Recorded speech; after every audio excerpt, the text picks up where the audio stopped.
It's Friday, May 23rd, 2025.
Trying to scroll through the Mac site sometimes is like an overzealous lover. It's like, I want to blow your mind with all these graphics. And you're like, dude, I just want some numbers. Jesus Christ. And it's like, oh, look at all these graphics moving around your fucking face. Anyway. You're talking about the Apple site when you say Mac. Yeah, the Mac site. Apple, yeah. Yeah. So go to supportourshow.com if you'd like to support our show. But yes, I agree. Apple has, look, I've complained about Apple's inability to do things correctly for a while. They have a commercial. I'm actually glad you brought this up. I've been meaning to bring this up for a while. They have a commercial. Yes. That if it wasn't for the fact that it's for an iPhone, I would think it was a like Google commercial because of how bad it is. You probably haven't seen this. The only reason I've seen it is because they run it on the baseball game stream. So there's a commercial with this kid that's actually here, I'll find it. Apple iPhone bodybuilder kid. That probably brings it right up. That already sounds a bit weird. Oh, wait till you see it. It's okay. Here it is. Yeah, here. Oh, okay. It's on YouTube itself. So let me. I'm going to send this to you on the YouTubies. Am I going to have to watch a commercial to watch a commercial? Well, I don't ever have to because even without paying for YouTube, I use something called the Duck Player, which dodges it. So good. That's up to you, though. Well, send it along. Right, so I forgot. Now we're in this, so I have to go to this chat because we're in Zoom world now. All right, watch this fucking thing. Zoom it to me. Zoomies. Yeah. Okay, let's see. I did it. It's in the clean up photos. It's in the Chatsubo. So, yeah. Is this the whole you can erase your mom? Yeah, but just watch the commercial. Oh yeah, I've seen this. Unless you've seen this. You've seen this? Yeah. This is the strangest commercial to me. No, honestly, that's them appealing to the reality of youth. Is that it? Because I mean, no, it's no, that's it. That's I can't feel tell like you. This is a mean-spirited commercial. No, I can't tell you how authentic it is. Mean-spirited in a way because you're like, he's got no one to take his pictures but his mom. But at the same time, no. Okay, no. That's not what I think. Number one, they make him look weird. He looks weird. Oh, he doesn't look. He looks like he's out of a '70s. Like, okay. All right. Yeah. Okay, stop. He doesn't look as weird as you think he does. He looks like some of the kids in my kids' schools. Okay, so honestly, to me, the thing with the mom, there is, and they found a woman who, she doesn't look like Mike's mom from Stranger Things. She looks like it's not even that. They don't look like they even know each other. At first, I actually thought this was some kind of weird Tinder thing. Because I didn't understand what was happening. I really did. Because your brain went to some interesting places on this. Well, because it's she doesn't look happy necessarily. It looks like she's shooting it in a weird way. If my son came to me and was like, "Hey, Dad, can you take some like flexing photos for me to post on the internet?" I'd be like, "I'm kind of weird and uncomfortable with all of this. Thank you." I guess, yeah. It's just the whole thing is odd to me. But then, honestly, erasing her out, that's okay. But face that commercial, is just fuck you, Mom. That feels okay. But that feels very much like they're appealing directly to the kind of internet culture of kids. Well, thankfully, I don't know what the hell's going on, so that's good. Oh, what was the weird thing somebody said to me? Oh, geez. Somebody said to me a phrase to me today that I was like, what the hell does that even mean? That shit went hard. Don't start me on that. No. Yeah. So somebody was complimenting on my tattoos and said, "Oh, that shit looks like the shit went hard." That was their phrase, and I was like it hurt, like it's intense. And he was like, and he goes, no. And then he realized I didn't know the hell he was talking about. He was like, no, I mean like it's cool. And I'm like, oh, okay.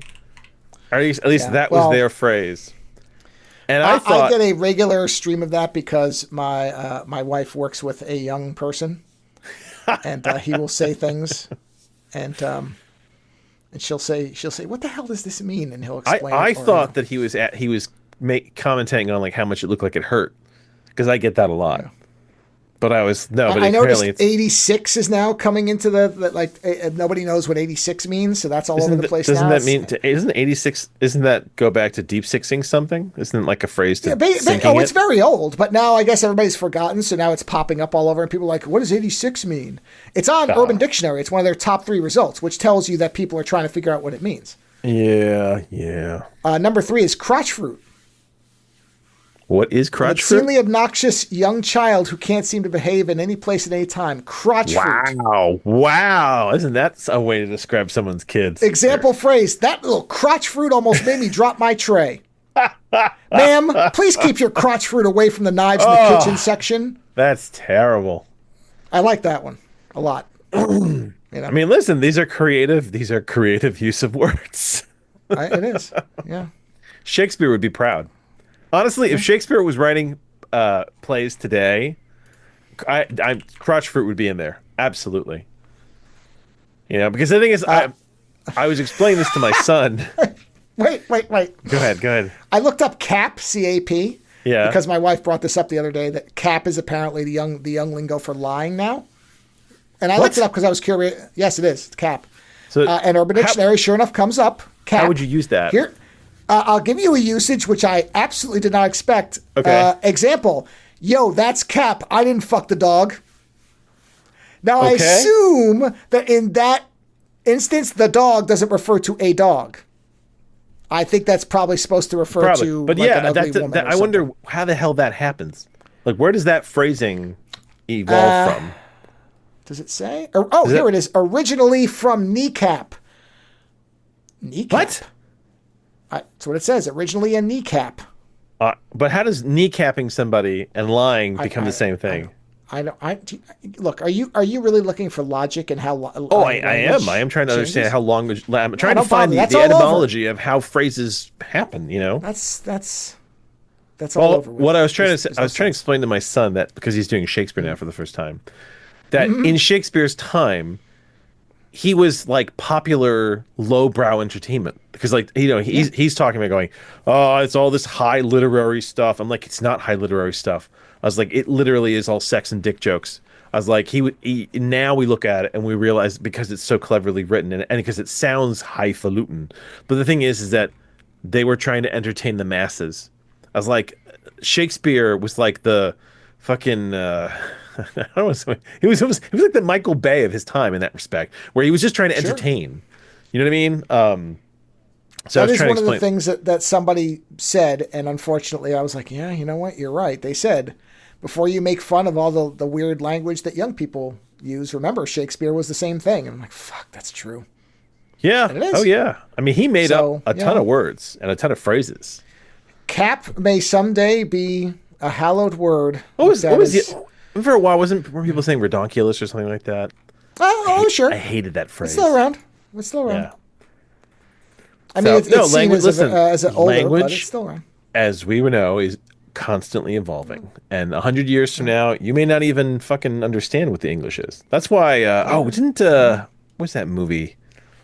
Jesus, Idiocracy, where he kind of barely understands some of the people. Yeah. So anyway, yeah.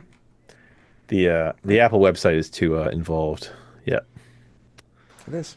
At least when you first get there. But actually, I want to mention this because we were talking about Idiocracy. I discovered a show, and I think it's Idiocracy is the guy that did King of the Hill, right? Yeah, Mike Judge, guy that did Beavis and Butthead, Office Space, all that stuff. So there's a show. Did you ever heard of a show called Common Side Effects? I've heard of it. I've never seen it. Okay. Yeah, I've heard I of think it. the animation would kill you. It is weird because at times it's almost like comically Japanese cartoon. Yeah. And yet at the same time it's also like people are almost weird looking for the sake of the weird. I don't know, it's strange. No, I've heard very, very, very good things about it. But like you said, I watched the first. Nope. I watched the first. Yeah, I watched the first episode of this, and I was like, "This Joe will never watch this." Not because it's not good, but because it just looks so wrong. Like something about the way they did it, where they purposely like the bodies are mostly like kind of in line with humans, but they gave everybody these big heads and these kind of tiny faces. It's very strange. I don't know what the point of that is. But it's sad because the show itself is actually really enjoyable. Do you know anything about it? The story? Yeah, isn't it? I mean, botanist. Okay. Explain to me what it is. Okay, so he's basically a botanist. He discovers a mushroom that when you eat it can cure anything. It is like Okay, all right. So that's I thought it was about somebody who found like a wonder drug. So okay, no. It is a wonder drug because when you that's what you know. But what he realizes is that having this mushroom, this thing that just grows in nature, suddenly makes him a target of all medical companies, all like pharmaceutical companies in the world, because they all stand to go bankrupt if something like this exists. And he realizes that they don't want people to be cured of anything. They want people sick. And so it's a variation on the electric car conspiracy thing. Yeah. And so as they're pursuing him, he's discovering, essentially that they really are out to kill him. And so in the first episode, it plays semi-comical, but it's weird because it's funny and yet serious at the same time. There's an absurdist paranoia streak to it, and yet they are trying to kill him. But essentially Big Pharma contacts their connections at the DEA and say, "Hey, this guy's a drug dealer, and we need you to take him out of the picture." And so the DEA calls up the people and says, "This guy's a drug dealer. He has some kind of new drug. Go and arrest him." And luckily, or unluckily, this guy was paranoid enough that when they go to raid his house, he sees him coming from a mile away and is like, "Shit, they finally came for me," and he runs. And so it becomes this big conspiracy theory type show. But the thing is, he seems to be right, and the mushroom does work. It seems to be able to even cure near death, basically. Because at one point when he first discovers this group of mushrooms, they shoot he tries to escape the valley where this is in like a biplane, and they chase him down in like a helicopter, and they shoot the helicopter, or the helicopter shoots his plane. As his plane is about to crash, the pilot's already dead. He doesn't know what to do, and right as he's about to crash, he stuffs this thing in his mouth and he eats it. And he basically wakes up all kind of beat up and bruised, but you realize that the mushroom essentially repaired him from what was certain death as he was crashing. Like, it's a weird effect. So I'm gonna keep watching it because I don't think you will, but I think you might enjoy a commentary on it because the episodes are only like 23, 25 minutes long. It's not even half hour. Yeah. They're quick. And Adult Swim kind of has that whole thing locked down. They seem to have this whole idea of they make these really short burst episodes, and I think they just look for whatever hits. But they're willing to fund these kind of short run, I think Mike short Judge episode things. Is the producer, but the creators are Steve Healy and Joseph Bennett. Yeah, Mike Judge has a lot of big time stuff. He's sort of a weird pervasive unknown.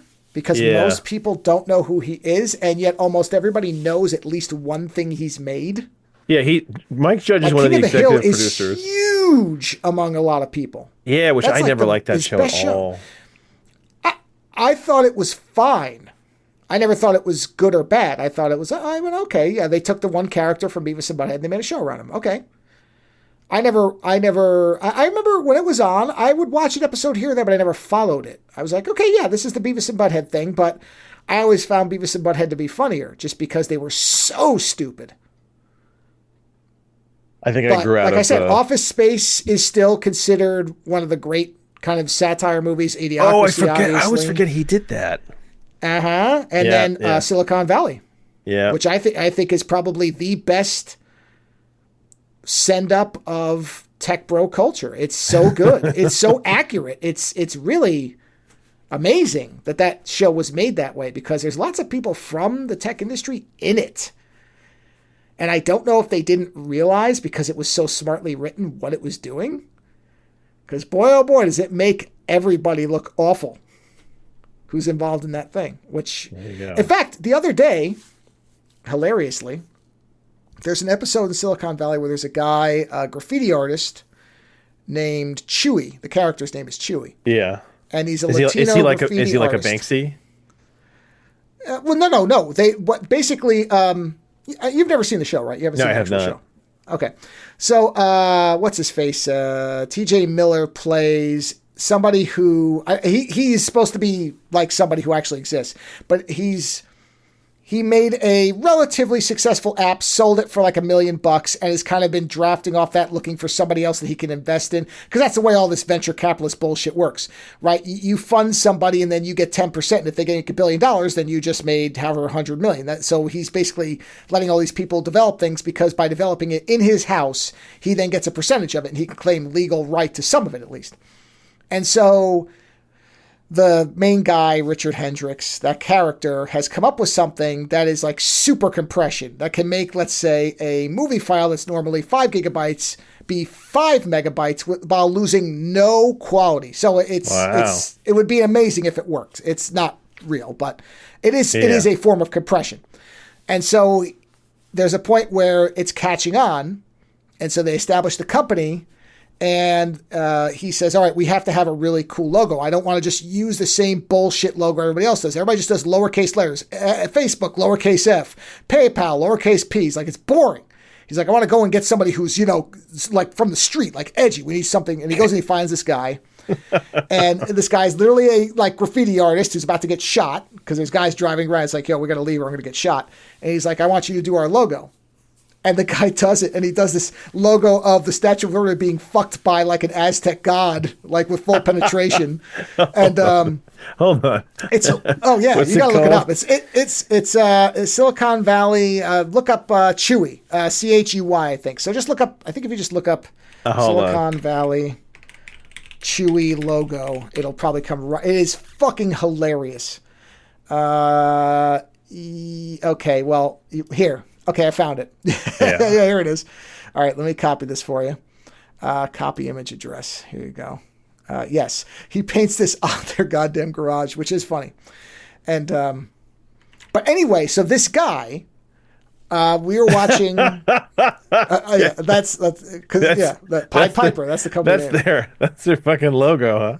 That's it. Yeah. Well, and then they end up going with too small. They do end up going with 2 lowercase p's because they've run out of money and they can't afford it. But in any event, that guy, the graffiti artist, there's a guy who was on one of these ads in between the baseball games, and I shit you not, I'm pretty sure this is the guy they based it on because he looks like him and he does artwork like this guy. And I'm like, this is probably who it's based on. This is a well-known guy who does logos and like stuff.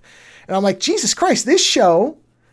I really feel like most of it is based on real stuff, which is one of these things. Like I said, it's an astonishing. I think that is one of the best modern shows I've ever seen in terms of how accurate it is. And Mike Judge does this stuff where he's clearly putting a lot of thought into these things. And I think that might be why King of the Hill to me is lesser, is because it feels like it's very superficial. It always felt like that to me. I'm not saying it's not a good show, but it felt like it was the easy jokes to make. Whereas some of this other stuff, I'm like, oh no, this is, you're going to be fooling the people you're making fun of. This is so well done because they're not going to get it. But oh god, it's the whole, it's the whole. If something is popular with you and I, then it's probably not that popular because we're looking for something that's not the common design for it, Yeah, probably. I mean, we've said this Although, before. like I said, Mike Judge is this weird exception. We like a lot of flops. And I think Mike Judge's the key thing for him is that he probably knows how to appeal to a very wide audience, because he makes some of the ridicule so subtle that you think that he's kind of celebrating it, where in fact he's really drawing attention to it and saying, this is horrible. Yeah, because Office Space I think is probably still his biggest hit, I want to say, outside of Beavis and Butthead. But I mean, what's weird is that Idiocracy hasn't gone away, and that movie keeps getting brought up. No, I see that the president gets, obviously, Camacho gets brought up a lot, yeah. Yeah, somebody's like, you know what, I'm ready for this guy. That's fine. You know, and the funny thing is, like, so, yesterday I was at a weird pancake place with my kids for lunch, and they had, there's usually, like, sports TVs now. I mean, you can't seem to go to a restaurant these days. It doesn't have, like, a fucking TV with sports shit on it. Uh-huh. And they were playing women's softball, right? Like, professional women's softball. Or college level, college level.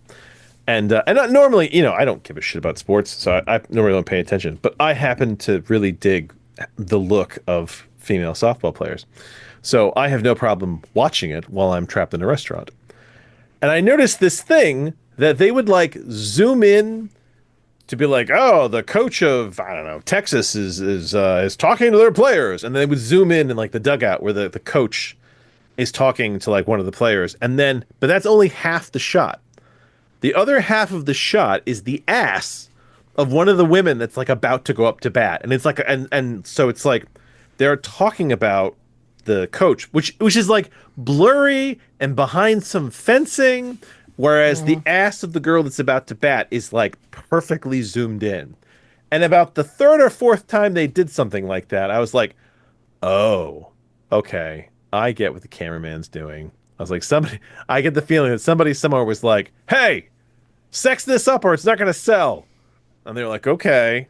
So they can play softball, but we're going to, just focus on certain things. And it's like, it just becomes so obvious after a while where you're watching it and you're like, okay, these are not camera shots you're going to see in a fucking Yankees game. Like, they're not going to be like... But it's that whole thing. Somebody somewhere was like, hey, this isn't good enough. We have to meet another margin here. So let's really focus on their body parts, right? And let's try and sell it that way. Yeah. What's funny is that I was talking to a family member today where I just, like, I was at a restaurant again today, and the women's softball was on the TV, because, of course, it's always fucking sports TVs. And I jokingly said the whole thing about how, I actually really dig female softball players.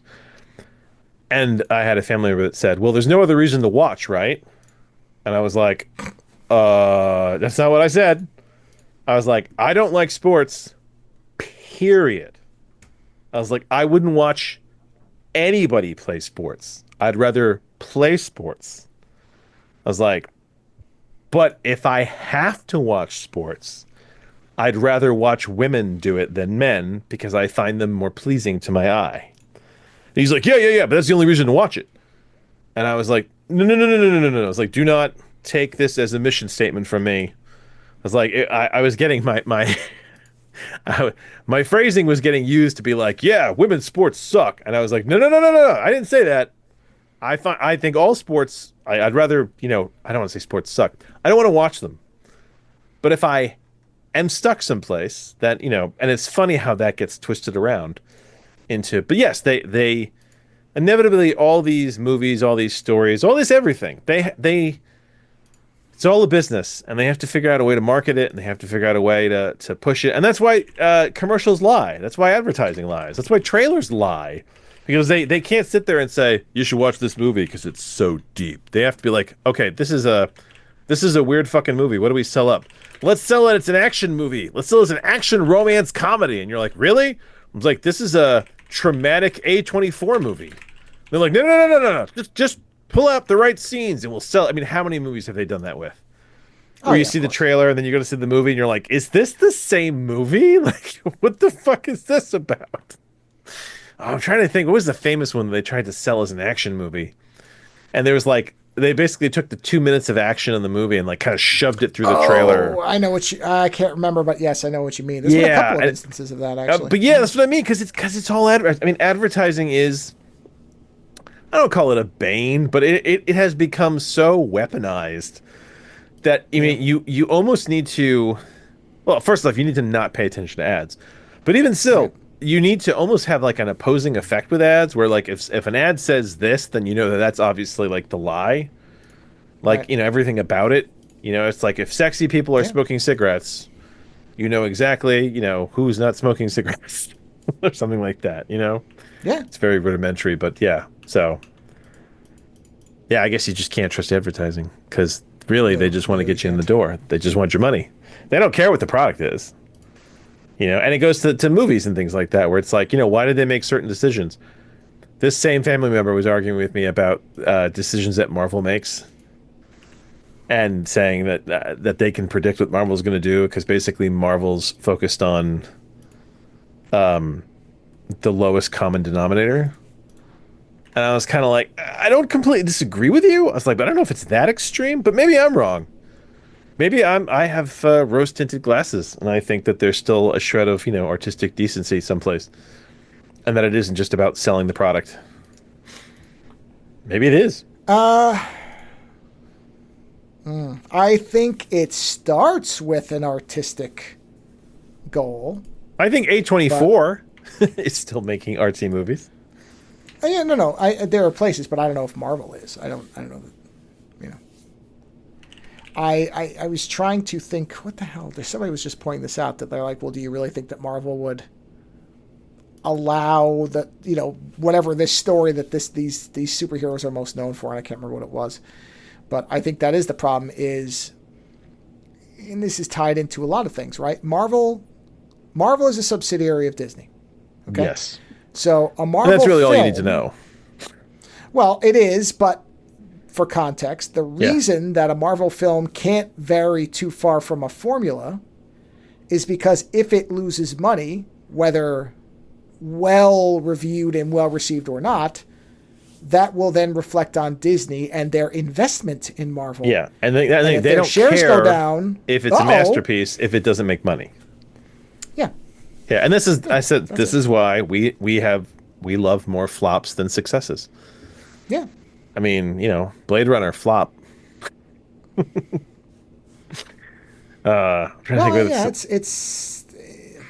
is. I've been reading about this. The same thing towards the next GTA game. At this point, has to be a blockbuster success because it's taken so long and there's been so much money spent. That anything less destroys the company. You read about how the game itself is done, right? But they don't want to let it out the door until the online is perfect, because that's where the money is. Because that's where the money is. They feel they're going to make so much money day one on the online. Well, also, and I do believe that there is something to this, because they want to see how the prices being raised lands with people, because Nintendo has now raised their pricing for some games to $80 for a new game. Oh, wow. I mean, like so not special edition, just a straight game. No, just a game. And what they're saying is they think GTA 6 is going to be $100 to get in the door. That's it. Wow. Because they're going to say, yeah. I honestly... We are rapidly approaching a Great Depression setup here. Oh, no, the bubble's popping. It's on its way out. People can't buy the shit they're pumping out the door anymore. And they're sitting there going, why are we aren't making profits. Let's raise the price. You're like, fuckers, they couldn't afford it before. Yeah, and the thing is, I actually was kind of curious about the Switch too, because there are a lot of games my wife and I like to play on the original Switch. And I could afford to get it, but I'm not going to, because I don't want to support any of this anymore. I just don't want to. I'm fine. You know what? We'll stick with the old games we have. It's okay. You end up walking away because you don't want to support it. Yeah, Nintendo, who I have really liked for a long time. You vote with your dollar. And I've done 2 5s now where all these people are whining and complaining. I'm like, if you really don't like it, then don't buy it. What are you talking about? You can't live without a new game? Think about what you're saying about yourself if you really can't stand to not have a game on day one. Wait 6 months. Buy it used. Oh, yeah. Who cares if everybody else just played it? put everything on a delay. Yeah, but everyone, this is the whole. But I don't want spoilers. It's shit if it's. I mean, this is. Yeah. Yeah. These are the same people that are like. These are the same people that back in other times would have been like, is she a virgin? Well, she's not. If she's not a virgin, then she's of no value to me. No, there are people in these times say the same thing. So yes, but that's what I said is. I've said in 2.5s now, don't pretend that this is being put to you with a gun to your head. You have a choice not to spend your money. Just don't buy it, or wait till it's free. Yeah. Somebody will have it free through a service. Yeah. Yeah. Or give them your money and shut up. Yeah, and then don't complain. It's like if you're going to pay that, then don't complain about it because you are supporting it. You are supporting it by paying that. And honestly, I mean, even before the $100 thing, I just have no interest in GTA anymore. I don't care anymore. If I found... So this is the reason why it's not such a big thing to me.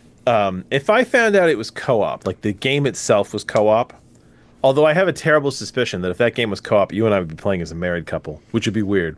Well, I think it is supposed to be a couple. I'm pretty sure the main character is the male and female are a couple. Is it a co-op? I don't know that... I don't know if it is. So here's the thing. If it were a co-op, it would be funny that we'd be playing as a married couple.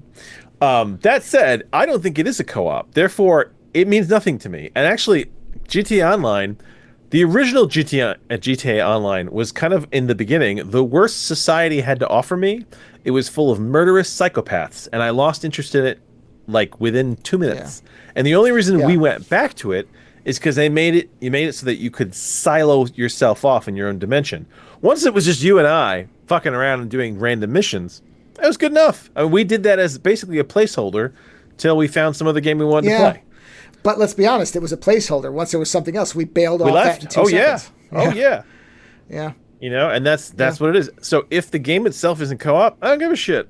Because for me, at this point, gaming has become a social experience. And if I can't do it as a social experience, I don't fucking want to do it. Well, I still have no problem playing single player, but I've realized, I didn't like the story of GTA 5 for the exact reason you said. One of the people was just gross, and I don't know what the joy is in playing that person. Oh, what's his name? Trevor, I think, was the name of Trevor, yeah. Trevor, who Michael I wasn't always said much better. Reminded us of a certain gutter punk, yeah. Oh, yeah, no, I know, yes. And so the only one who was actually somewhat relatable was Franklin. Yeah. And he's only one of 3 characters, so... Well, that is the nature of crime fiction, is that you're dealing with a lot of people who are essentially lowlives. Yes, but Franklin was not somebody who was evil by nature. No, they aren't necessarily. See, you're getting them mixed up. Just because you are like a lowlife in crime doesn't necessarily make you evil. No, but what I'm saying is I don't mind playing as a lowlife criminal if I feel like it's not a person who is just irredeemable. Yeah, if they have their own moral code of some kind. Or just that you don't feel like, because Trevor just was cruel to be cruel, and it was funny to him. And I'm sorry, but there's nothing fun about that. Oh, he was like the Joker. Pretty much, yeah. I mean, to a ridiculous level, yeah. Yeah. And that's the thing is that character is not fun, and so, the game trying to make his antics funny is not fun to me. So, whereas Franklin, I liked playing as him because he just wanted to get the hell out of his situation, and I understand that. He was just that's desperation. Yes. He just wanted to make when it you big. Don't have other opportunities. That's the American dream, to not suffer. Pretty much. So I didn't have any problem with him. Michael was borderline. They had him. Well, you know what? You know why I didn't have. You know why I didn't have as much of a problem with Michael as I could have. Oh, I'm not equating him to Trevor at all. No. So, because part of the reason he did it was to get away from Trevor. Yeah, that's what I'm saying. He looked at Trevor and he was like, "You're a problem. I need to get away from you." They made Michael wander across and back across the line enough times. I'm like, okay, I don't despise this character, but I didn't exactly like him either. No, but you wouldn't listen. I wouldn't really want to spend time with any of the GTA characters. The GTA universe itself is kind of shitty. Like if these were real people, I wouldn't want to hang out with them. Yeah. But I mean, really, what protagonist character from video games that's human, so we can't just say Sonic the Hedgehog, would you really want to hang out with? what character from video games that is human would I want to hang out with? Yeah, that you wouldn't mind actually meeting if they were suddenly, corporealized. Well, probably the guy from Deus Ex, either the first one or Human Revolution. Ezio. Because I played them as good people. There you go. Ezio. My versions. I like Assassin's Creed people. Some of them. Yeah. That's an example. Sure. I'm trying to think of anybody else. I don't have a problem with the snipers from Sniper Elite, but it's not like they have a lot of personality. They all hate fascists, so I'm okay with them. Yeah. So it's that's sort of that's sort of a non. It's kind of almost like it's just like it's an easy pick because they're completely aligned in the right, so it's easy. I'm trying to think of somebody else. Well, like you wouldn't want to hang out with anyone from Doom. You wouldn't want to hang out with anyone from Quake. No. I mean, the humans. I've played Horde, so to me, the humans in World of Warcraft were assholes. The main guy for Watch Dogs 2, I liked him. Oh yeah, he was funny. Yeah, he was fun. I liked him. Hey, you know what? When you look at it that way, Ubisoft seems to make more positive protagonists. Yeah, funny that a company full of sexual assault executives and borderline rapists makes characters that are nice people. Jesus, that's weird. Oh yeah, they're one of the worst companies in terms of abusing people and some of the stuff that's come out of there. Yeah, it's pretty bad. There you go. It's unfortunate because, I like their games, but there is that kind of moral thing where it's like I'm supporting a terrible company, although they seem to be fucking themselves, so that's fine. Honestly, they're not doing themselves any favors, so. It is difficult to find companies or individuals that when they make it big, they can keep themselves from getting, I don't want to say corrupted by the power. Well, do you know what I mean? Yeah. No, that's accurate. That's accurate. The Baldur's Gate crew. I'd hang out with a lot of them. They're all right. I'd hang out with a few of them. Yeah, a lot of them. I'd hang out with my character, John Bar Jovi. I'd hang out with Angela Death in Wasteland 3. She's all right. She seems nice, yeah. Yeah, not Ironclad Cordite. Fuck that guy. But fuck that guy. So it's people. It's interesting how that works. Yeah. They're good people. I always find it funny that the characters I build in these games, I end up building my own narratives for them. Sure. So by the end, I'm like, they have as much personality to me as the other characters, Yeah. I mean, honestly, really, who you want to meet is you want to meet your first character from Baldur's Gate 3. Your elf. What was his name? Oh yeah. Honestly, he should have been just called Sex.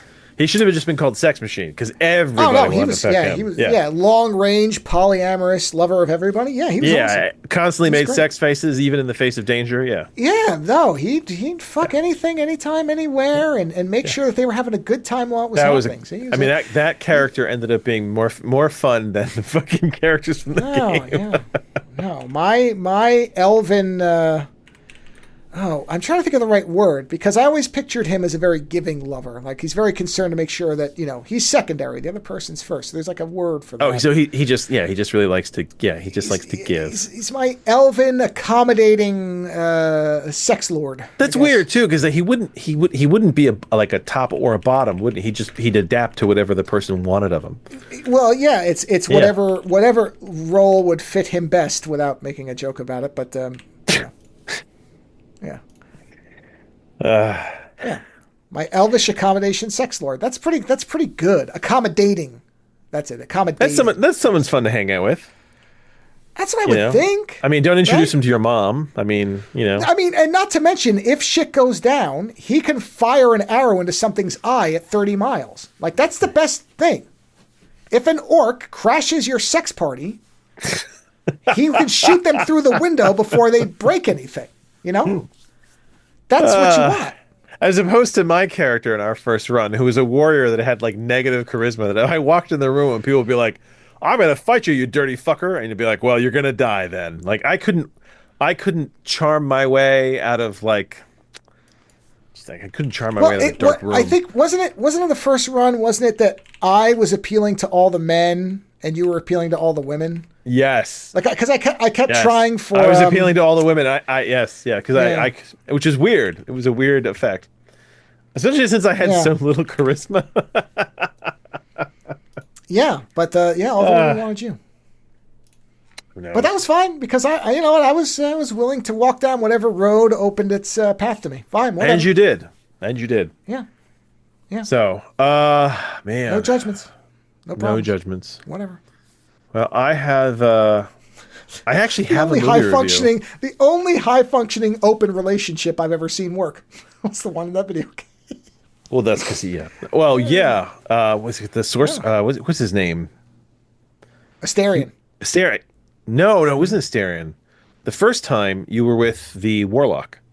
Oh, Will. Yeah, no, it was with Will. Yeah. Yeah, and Will. Yeah, and remember, because you said at one point, you said, oh, he's not going to like that. And I said, no. He hasn't objected. No, and he was like, well, he said something like, well, that looked like fun, and. Yeah, he's like, I don't want any part of that, but it looks like a good time, so do whatever you'd like. And I'm like, all right, see? We're good. Because you were with Will. I tried to invite him. I tried to bring him into the sacred circle, and he was not having the prostitutes. You were you got the psychic sex thing. Everything. You slept with the squid face. I mean, everybody watched me have sex with the squid guy. Yeah, the only person you didn't get it on with was the bear. Yeah, and I tried, but it never worked out. Yep, there you go. Yeah. So, and I will say my one criticism of that first run is I wish, because when you see that they psychically peeked on you playing peekaboo with the squid guy, you look embarrassed, and I wish you could have reacted like without embarrassment to be like, and hey fuckers, I'm having a good time, right? Well, more like my track record could only have led me here. Why are you surprised? This is not the first time that I have ripped all of my stuff off like it's a one-piece suit. If you have a shameless character who fucks his way through the game, don't be surprised when the shameless character. If you have an openly polyamorous embracer of everyone, then don't be shocked if he's going to allow every piece of the squid into every orifice. That's the point. All avenues open, and I mean that physically. Let's go. Anyway, you were saying. I don't have seg, so I have a short movie review. I miss playing that character. I'll never be able to play a character like that again, I don't think. You know what you should do?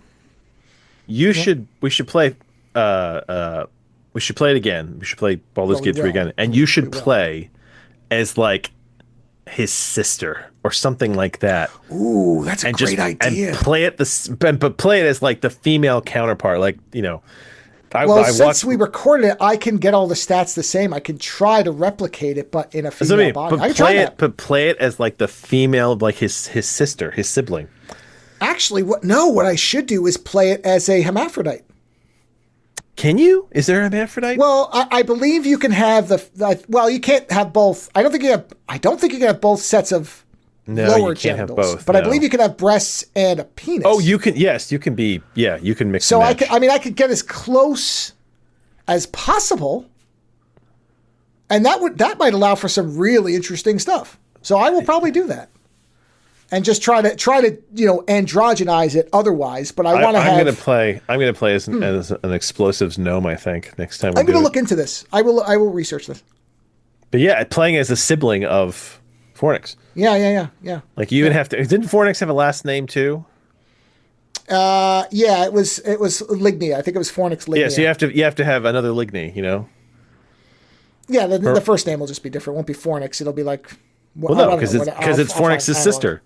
It's got to be something that vaguely because Fornix sounds like fornicating, so you have to find something else in that realm. Yeah, that's the trick. Yeah. Where or it's like a word for prolific or something, or accommodating, or loving or something. Like lingus. It's got to be like lingus or something like that. I'll find. I will do some background research on this. I'll be ready to go. Of course. That's fine. Anyway, sorry. I have a quick review only because it doesn't merit any kind of extra review. Sure. But I mentioned it because before I watched the movie I watched with Joe, I watched Minecraft, the movie, because my kids both played Minecraft and they really wanted to see it. And I wouldn't have seen it otherwise, because really, I don't really give a crap about Jack Black or Jason Momoa anymore. I think the second Aquaman movie really kind of broke me of any interest in his movies. But we tried it out, and they really enjoyed it. It's a great movie for kids. Like, I'll just say that up front. They won the kids over. It's very big and cheesy. It's big and colorful cheese ball. The world looks very amusing. I mean, the way they tried to live action Minecraft, like, and they play it as a really upbeat sort of action comedy. So in that respect, it's a pretty positive movie to watch. But the reason why I would tell people that they should see it is because I did not expect there to be the level of bromance between Jack Black and Jason Momoa. They are each other's love interest. And they aren't actually, they're just such good buddies. But that movie is basically the two of them falling in love and realize that they're a pair. And they literally end the movie together owning a shop and doing like a singing. I mean, Jack Black looks for any excuse to sing, but doing a huge musical number on a stage together at the end in their shop, where they're like best friends forever. Yeah, like it's yeah. There are two other women, a younger woman and a black woman. They have their own storyline. There's a little boy. He's got his own storyline that's like loosely connected to these two. But these two, they are the romance of this movie, and it is very funny. And I give credit to Jason Momoa that it's not like John Cena, where it's like he knows what he looks like, where he's like this kind of big sexy guy, and then he can so lean into the comedy with like no shame. I mean, like if we were gonna make a movie of your Baldur's Gate 3 run with Fornix, I could put Jason Momoa in that role. Because he seems like he could play that shameless, like, sex elf. You know? And in this, yes, he's shameless. He's shameless and he's funny, and he matches Jack Black's energy, and it's just a cheesy, ridiculous watch. And that's it. That's like my whole review. Because there's kind of nothing else to say about it. You know, Jack Black is playing Jack Black. That's what he does. Hey, it's a good review. Your kids liked it, and you didn't hate it, so that's good. No, and my daughter even liked the soundtrack, which is weird because I was like, some of the music is questionable. Sure. And is it a good movie? No, it's not. It was fun though, and it was entertaining. Then it is a good movie. Well, in that respect, yes. Yeah. Is it a movie you'll ever go back to? No, but it's a good movie if you didn't hate it. You know what? I won't watch it again, but they will. Well, then it's a good movie. My daughter watched it again today. Well, then it's a good movie. And she's kind of going into that like I'm a jaded goth phase, right? Ooh, and even she dug this movie. That's a fun one. Yeah, but even she dug this movie, which is amazing when something can kind of get in under like the I'm a goth radar, right? Because like they're like, sure. I want everything to be dark and moody. But oh look, it's Jason Momoa and Jack Black, and they're in Minecraft world. Yay! Aww. And you're kind of like, yay, it got it under the radar. Yeah. God, I had a terrible phrase for that. Holy shit. This is a phrase. No. Yeah. That's like neon underwear on a goth girl. And that takes me back to my freshman year. Wow. Yeah, no, I understand that reference. Yeah. Not reference, but I get that visual immediately. Yeah. It's like neon underwear on a goth girl. Yep. Sure. When somebody is a certain way, but they're willing to be another way as well. Like a lanternfish would have drawn my attention. Yes. I would have been like, all right, I need to know the explanation for this. I mean, I would have. Yeah, we have to do this review because you were like, that movie's totally not going to fuck with you, man. Oh, wait, we can't get to that yet. I have you got something? Well. Okay. Yes. This is one of 3 movies that I talked with Len Kabaczynski on his Forgotten Movie Den. We did an episode celebrating the late actor Wings Hauser, who died within the last, I think, 3-4 months. Very well known to B-movie people, but also popped in a lot of mainstream stuff. Beverly Hills 90210, Roseanne, many other plales. So very... Oh, yeah! No! You know who he is. I know who he is. He died? Yes. Yeah, he died 3-4 months ago. Not maybe 6 months. Tons of shit. That's what I'm saying is a lot of people don't know the name, but the minute you saw him, but you know see his face, you're like, I know this guy. Yeah, he's one of those people you classify as, oh, that guy. Yeah. So we did an episode where we talked about 3 movies of his very extensive catalog. And so go watch that because we talk about 2 other ones. But I wanted to mention one in particular called Nightmare at Noon from 1988. Because as it exists, it is a very fun B movie, like B schlock action film, starring, bizarrely, Brian James of Blade Runner as an albino who doesn't speak one word of dialogue, and you really don't even know why he's doing what he's doing, but that's okay. It doesn't bother me. But it is a movie that is perfect to be remade because you really don't need to change much about most of it. Oh, God. I just read the description. You see a picture? Oh, okay. Look for a picture of Brian James in the movie, or look for a screenshot of him. It's bizarre. Man, it's got George Kennedy's in this. Yeah, oh, no. It's got a solid B movie stable. Like, this is, it's not a shit movie. It's actually, so essentially, it's about 90 minutes or so. And while they are in, the basic story of it is, for some reason, which is never explained, Brian James and his group of mercenaries are testing out a serum that turns people into 28 days later type maniacs. So they're not undead. They just go crazy and start causing mayhem. And most of the movie, which is delightful, is just people losing their minds and blowing shit up and stabbing and shooting and running cars into each other and just causing mass havoc. Got it. Yeah, he's even got those big over sunglasses he's wearing with his... he looks hilarious. It's never explained why he's like that. It's just like the movie wants to identify him as a mad scientist by making him look different than everybody. Because at first... and a lot of people, and I understand this, think he's an alien. Yeah. Because nobody else looks like this. But he's not. He's just a person. He's just a regular person. He just is an albino like that for some reason. In any event, they put this stuff in the water supply. Everybody starts going crazy. It turns their blood green and acidic. So when you shoot them, green squibs go off. But literally and there's no CGI, of course, because of the year. So they're just throwing cars and blowing stuff up.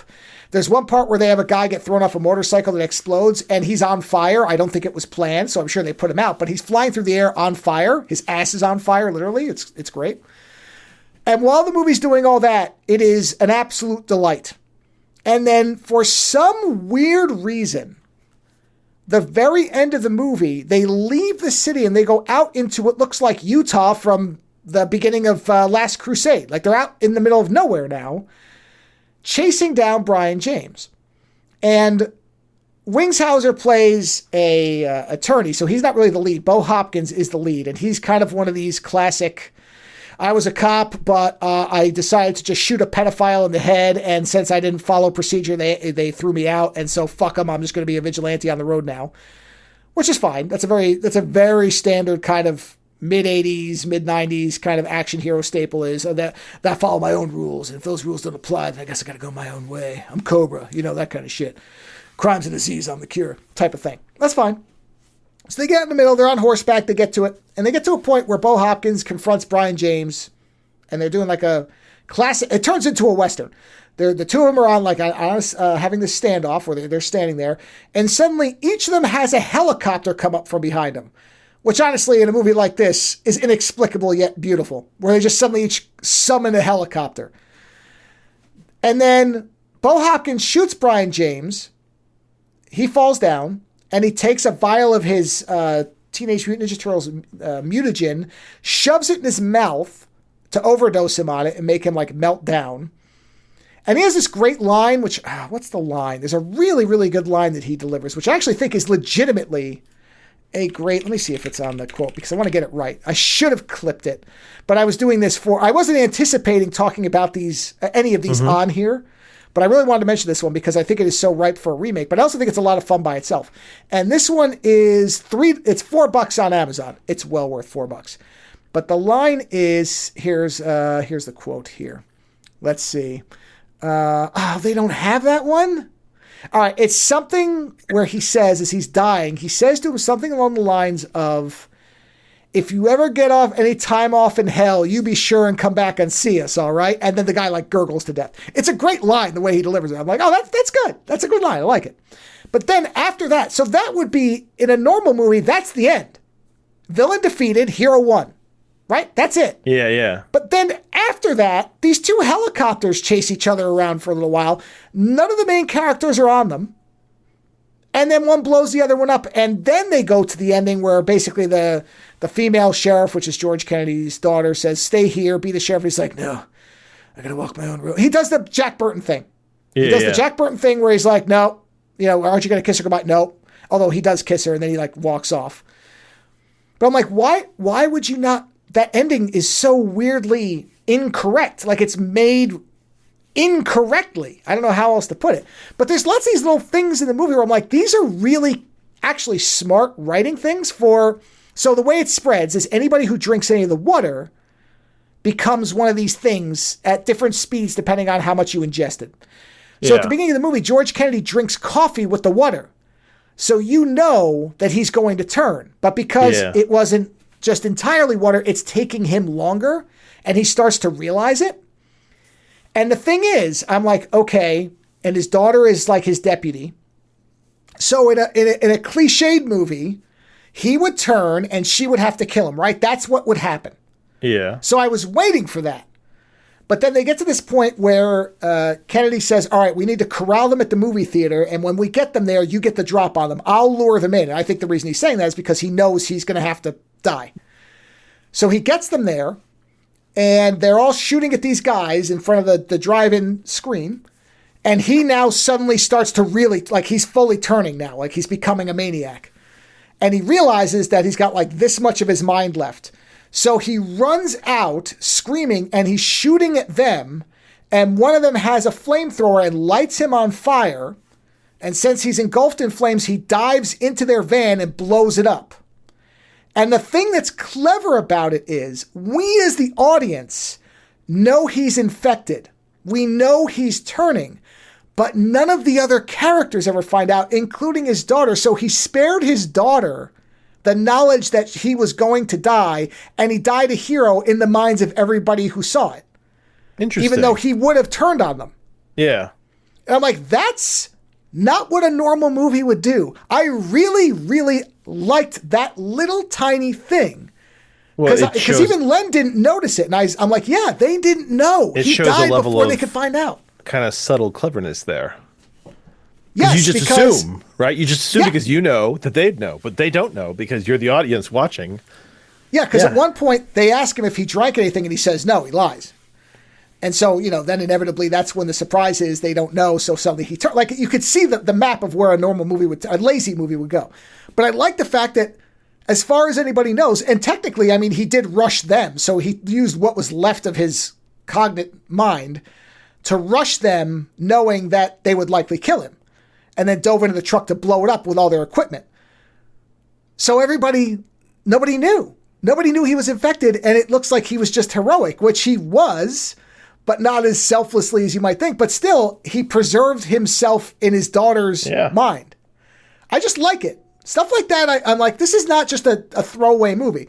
But if all you care about is the schlock, they blow the fuck out of everything. There's a point where this guy just rams a car into this old woman for no reason, or not, a young woman. There's a woman chasing her child with a butcher knife because she's gone crazy. Like, there's all that shit, too.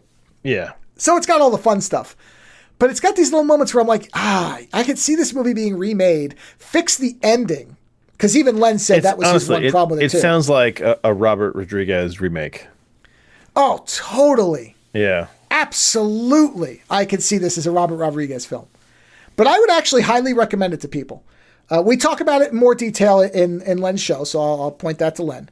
But I did want to bring it up because I do think it is worth watching. And I think it's a very good time.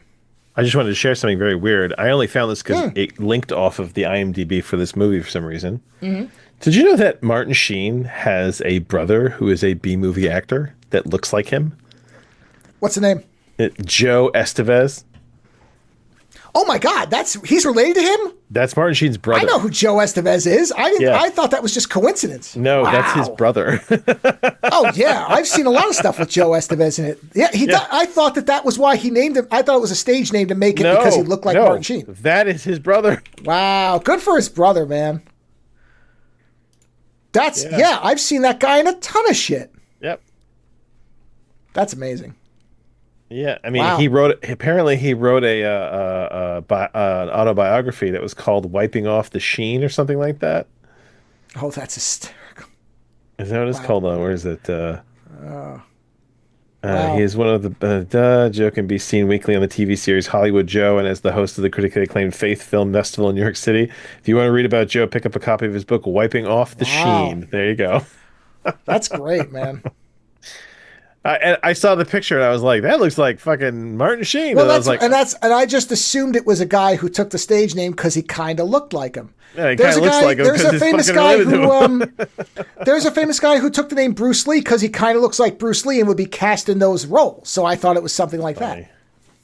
Yeah, there's a guy named Bruce Lee. Yeah, I wasn't trying to derail you. I just linked off of your done. thing.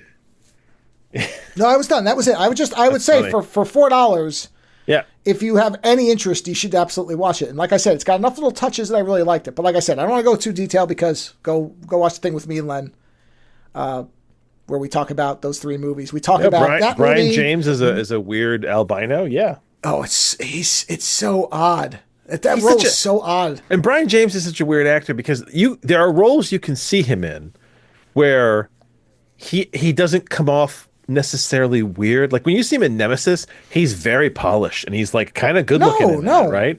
No, but I've seen him like even in The Fifth Element, he's just a normal guy. But then other comedy. roles he's in, he turns into this like perverse, like almost monster of a person. It's really weird. Like I give that guy a lot of credit in the way he could kind of run that gambit with himself. You know? Yeah, there's one where he plays an exterminator. I've been meaning to rewatch it where it's like him and another guy are exterminators, and I remember it being such a weird movie, but I can't remember what it's called. Oh, I vaguely remember that. Yeah, where they're driving that rat extinguisher van or whatever. Wait, hold on. Isn't that the movie What's it called? isn't Andrew Dice Clay in that? No, it's not that. No, I do it's remember, not that. yes. You're thinking of Yes, Thunder they Fist or send whatever him to kill something. Brain Puncher. I don't remember what it's called. Yeah, what is that called? And he has the electric. I'm looking through his Crime Yes. Wave? Yeah. Crime Maybe. Wave. Hold on, let me see. I found it's Crime it, Wave? yeah. All right. Yeah, because that other guy's in it. You know what? You know what? Guess what? Guess what that's going on? That's going on our future Sam watch Raimi. list. Sam Raimi directed that. Yeah. Guess what? Fuck, that's going on our list. We're going to watch that at some point for our movie. I'm going to say it right now because we both remember it. I haven't seen it since I don't even remember. Bruce Campbell's in it. Brian James is in it. Paul Smith is in it, who is Raban from Dune. It's great. It's got a weird cast. Good. Yeah, there it is. Crime Wave. And and then I remember the lead guy. He gets basically he gets framed for it all in the end.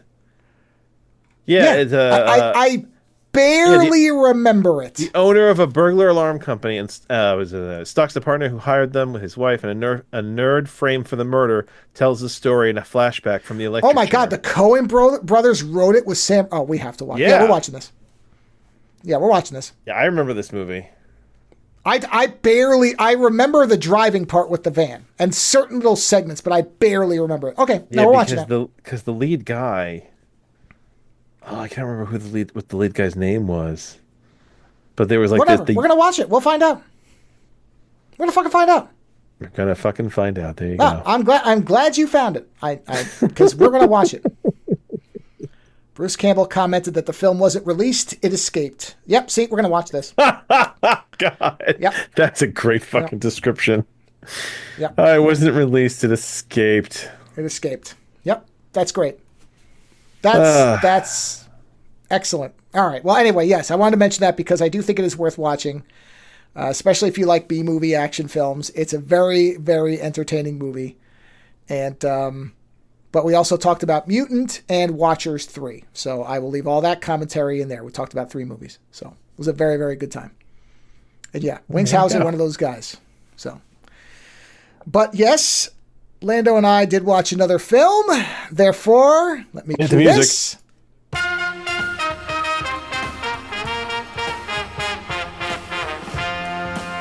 Thanks for killing my mom. Hey, no problem. You shut the fuck up! Oh man. Thanks for killing my mom. No problem. You shut the fuck up! You're just trying to time it up to it, right? Trying. It's not working. That's okay. So Anyway.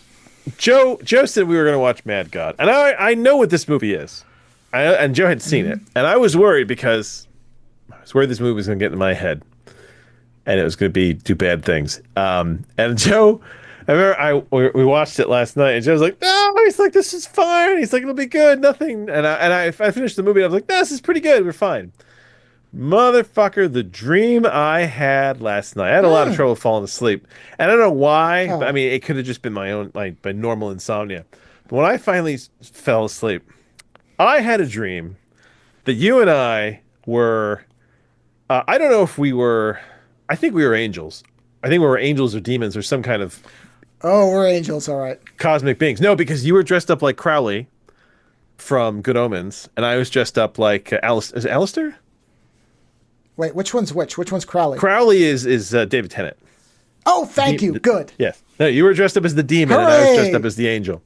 And we were in As it should be. And we were in an empty movie theater, and we were discussing whether or not the human race deserved to be saved. And then we watched well, I like to call it the first descent. So I break up Mad God into 3 sections, which is the first descent, the second descent, and Dr. Death's laboratory. The first descent for me is the most disturbing part of the movie. And there's just so much death, and it's just so like kind of juicy and horrible. We watched that, except remade with everyday modern things. So all the drones were people. Instead of the flying dominoes, they were cars randomly hitting people on the side of the street. My brain remade all of that as if it was happening in the real world. So there were no monsters. There were just monstrous people. And it was all put into a modern day context. And you and I were discussing whether or not the human race deserved to survive. And you kept saying that this is a perfect argument why they shouldn't. We should start over. And I was having a really hard time arguing on behalf of the human race because we were watching the movie that we were. And the idea was that the guy in the movie, I don't know if the movie was a movie or if it was live, because the guy was walking through what was essentially like, the real world, but with all these atrocities. So it was almost like a cut of all the atrocities in the world, but they looked like the shit from the movie. And the guy had the suitcase. And the whole idea was that if he got to the end location and we didn't have an argument for why the human race shouldn't be destroyed, he was going to destroy Earth. And it went on. And I'm telling you, my brain just remade like every sequence from that fucking movie, man. The giant monster thing stomping on the guy, it was like a giant fat bastard stomping on like a child. Like it was some disturbing shit. You know when you wake up in the morning and you like actually like kind of catch your breath with ease that you're awake, where you're like, "Oh God, I'm back. Good. I'm good. I'm glad I'm back." Like I don't often have that, but every now and then my brain will go someplace and I'll wake up in the morning being like, "Thank God I'm fucking awake." Okay. Yeah, that was crazy. And like the dream itself, it wasn't disturbing in the sense, like in the dream. Are you playing the music from the movie? I am. Yes, why not? Yeah. It's such great music. The version of me, the angel, I wasn't disturbed by what was going on. I mean, I was unhappy with it, but I was desperately trying to keep the decision from destroying the human race. And you were like done. You weren't even upset about it. You were so done. You're like, "Look at this shit." Like you were kind of laughing about it. So we were like, "Look at this shit." You're like, "Just watch this." They're like, "They don't deserve this. Let's start over. We could just start over." He's like, "Just let him fucking hit the trigger. We'll start over."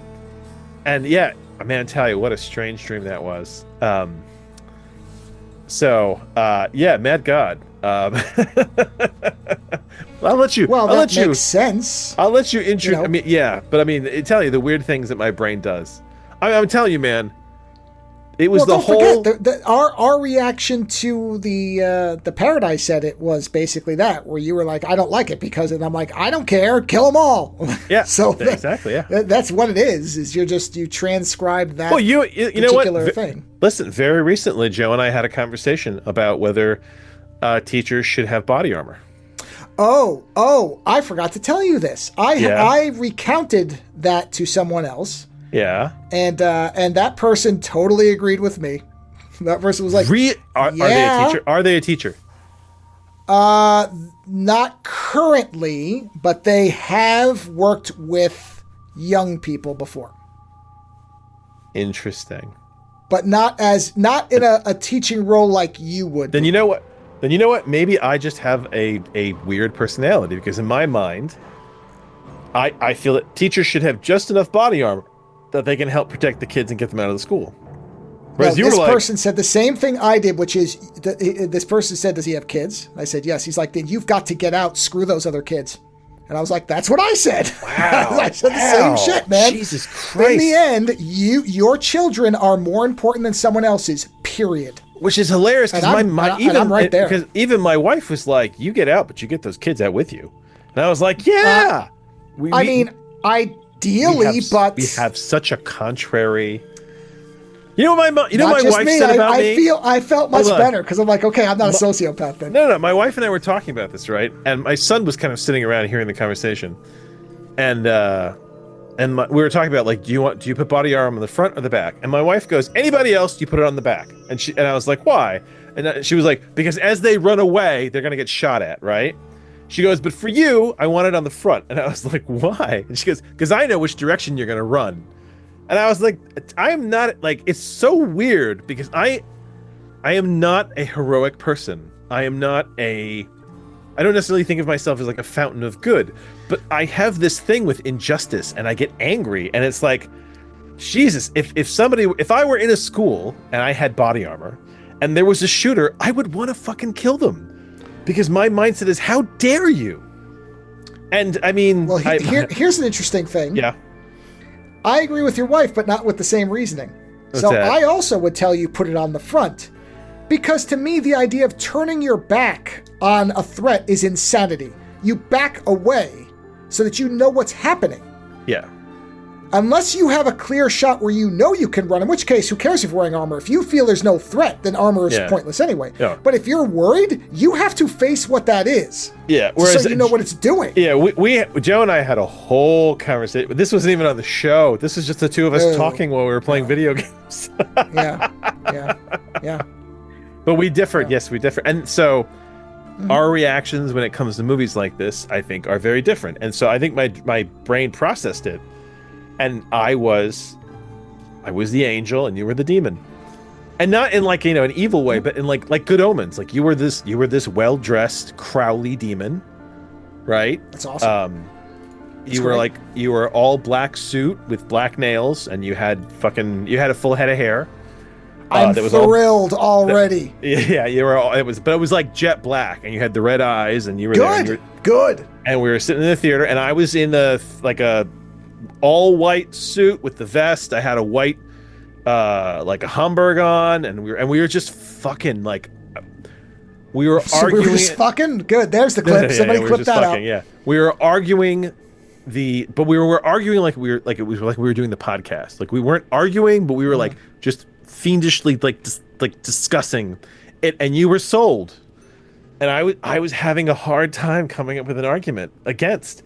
And the longer it went on, the guy was slowly making his way through through our world, but our world of atrocities. So it's like, school shootings and fucking racism and sexism and genocide and war and just all this shit. And it was just stacked up like a supercut of it. And he was just walking through it all.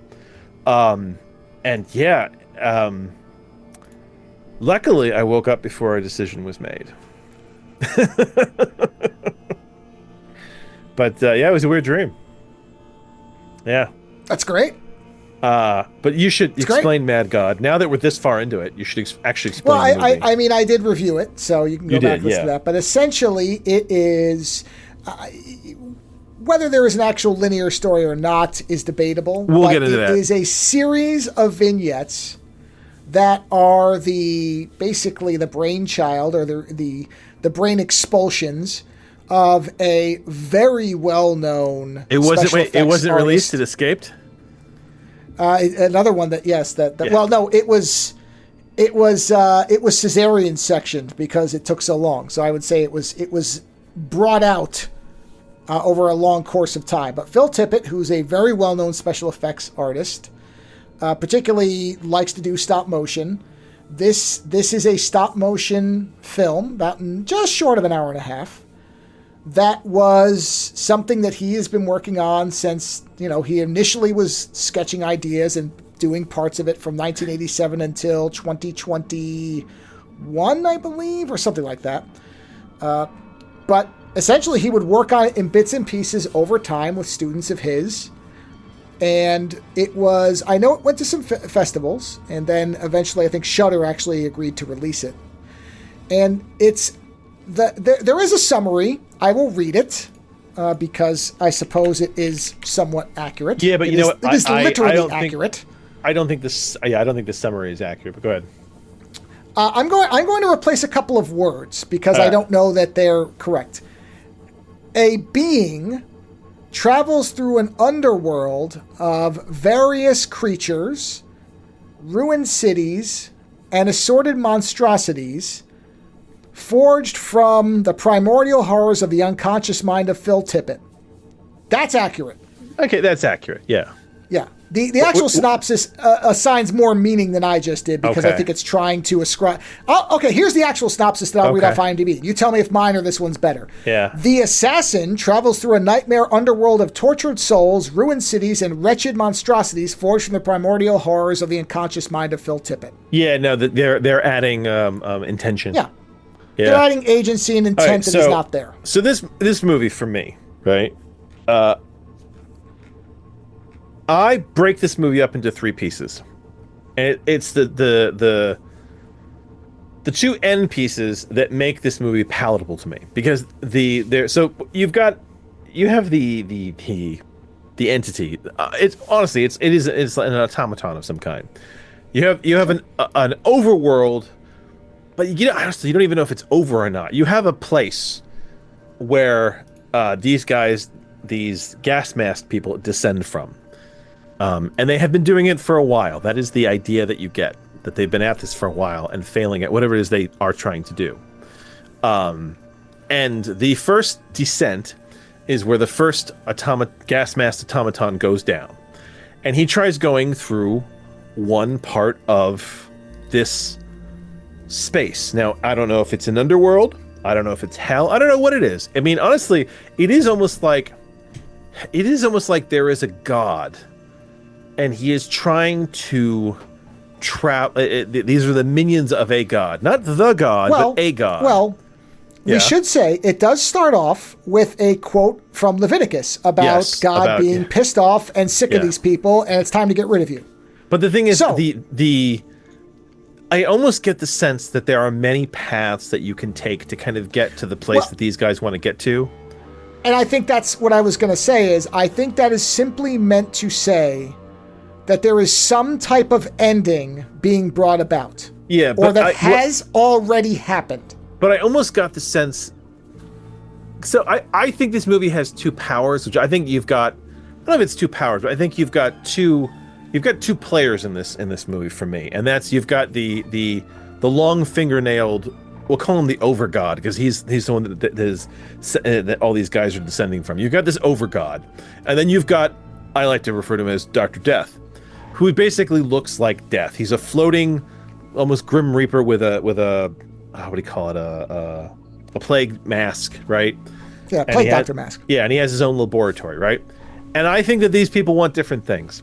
I think that the Overgod wants to punish the underworld, or at least what is considered to be underworld to him, whereas Dr. Death wants to wipe out everything and start over. And I get the sense that Dr. Death, being an entity that I think represents death and rebirth, is not worried about losing the world, whereas the overgod, who I think a god in itself is produced from the society that is in. I mean, a god is created essentially by the people that it's in. So these people have created a mad god who is now mad with them, right? And this mad god does not want this world to be destroyed, because when you destroy the people, you destroy the god. So he wants to punish them, but he doesn't want the world destroyed. He wants them punished. Whereas Dr. Death wants the world destroyed and reborn, because he is death. He is death and rebirth. He wants to try again.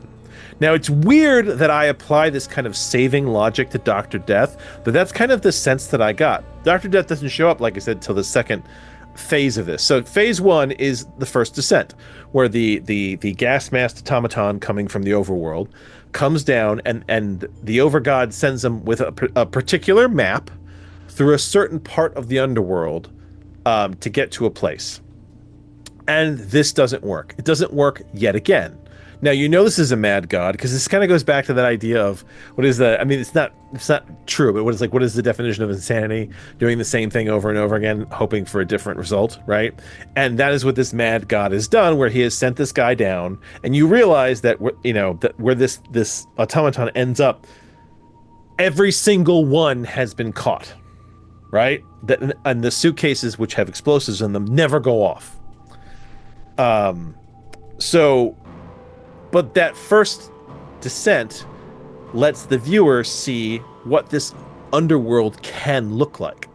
And you are seeing, like, you see the hopelessness, the depravity of it. I think what's most disturbing about the first part is the way that you have all these automaton people who are essentially working to destroy themselves. I mean, it's the whole, we're going to build a tower that falls on us every time. And then another group will come in to start rebuilding the tower that will then fall on them. And it's this endless cycle of death. And in that way, it's very Dante's Inferno, because, I mean, hell used to be very much about the way your own sins punish you, which is why the rings are set up the way they are.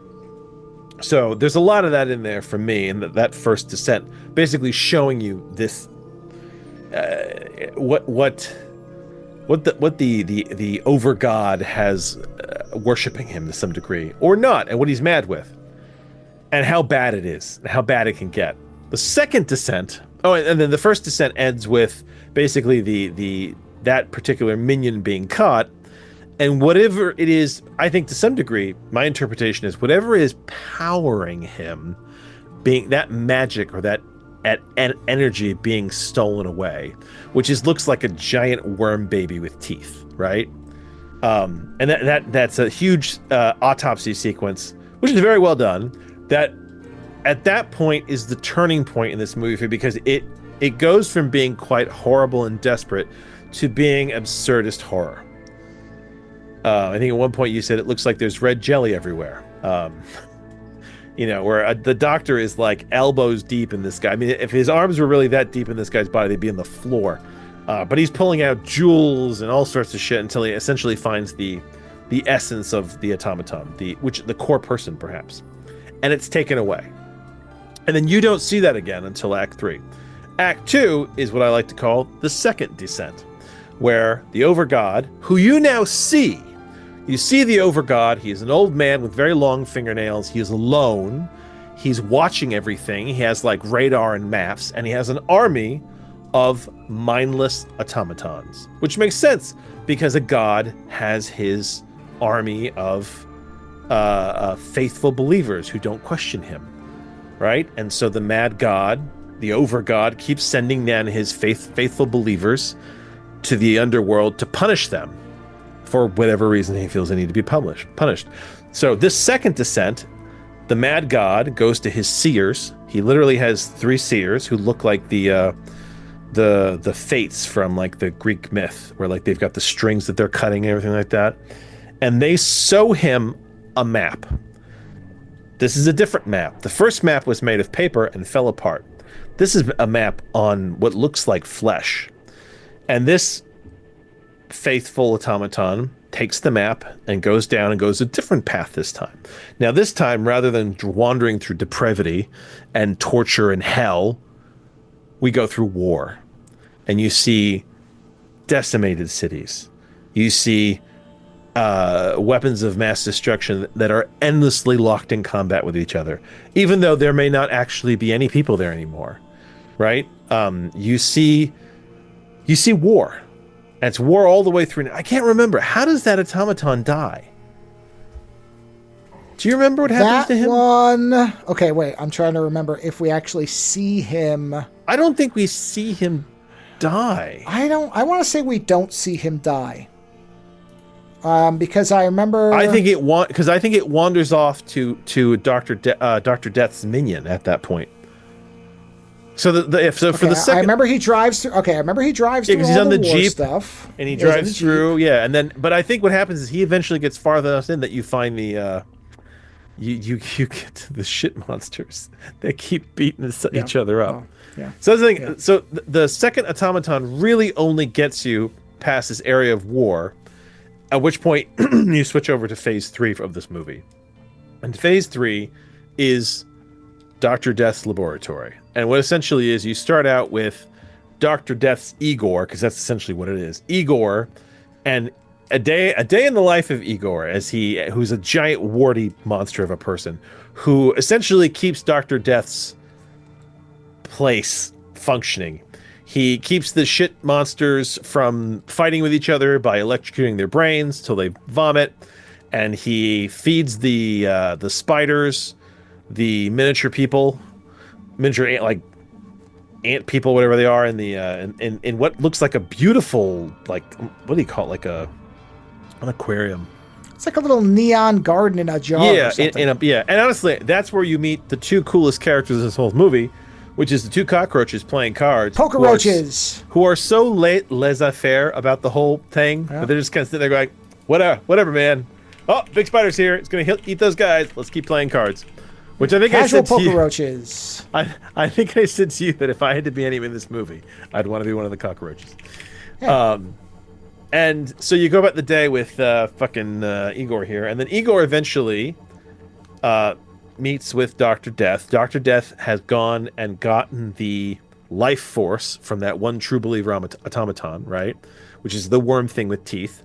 And then you watch the process of him taking what is essentially what was supposed to be the weapon against him. And he uses that and basically kind of takes almost like the magic of it and reshapes it into something that can now be used to wipe out the universe as we know it. And that's what he does. To my understanding, Dr. Death creates a magic or a weapon or something that then wipes out that universe. But the problem is it wipes it out, and then you see a new universe reborn, and then you see it quickly fall apart, which I did not think they were going to go that far, where they start, showing people rising up and war and this, and it ends up right in the same place. And it says to me that Dr. Death is trying to find a better world. That they've done all this, and you've ended up back at Dr. Death's laboratory, and they are now in some new kind of end game, and at some point Dr. Death will reset the whole goddamn thing again till they can find a better world. But to some degree, it's kind of nice because you know that the Overgod is defeated in the end, because Dr. Death restarts the universe. There's something else there now, but it's not the Overgod. He's gone. That world, honestly, that made me feel really good that the world of phase 1 and phase 2 are wiped out in phase 3. A new terrible world is kind of created, but we don't necessarily know what it is because we don't see it.